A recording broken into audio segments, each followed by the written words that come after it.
এক মিনিটে শিখাবো কিভাবে আপনি আপনার সকল কাজকে একটা স্প্রেডশিটে গুছিয়ে রাখতে পারেন। চলেন দেখাই।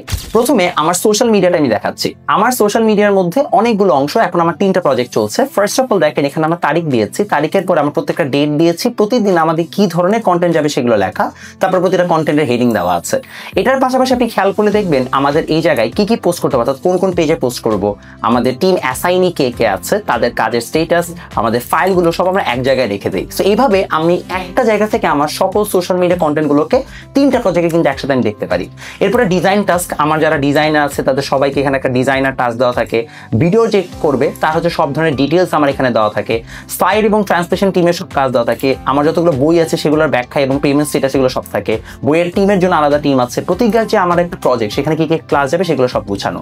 এই পুরো জিনিসটা আমি গুছাইতে গত 1 সপ্তাহ ধরে প্রচুর প্যারা খাইছি। বাট যে কোনো একটা কাজ করার আগে যদি আপনি পুরোটা কাজকে গুছাইতে পারেন, আপনার জন্য মেজার করা এবং মাল্টিটাস্কিং করা অনেক সহজ হয়ে যাবে। একটা স্প্রেডশিট বানান, নিজের কাজগুলিকে গুছান এবং আপনার জীবনে আগায় যান।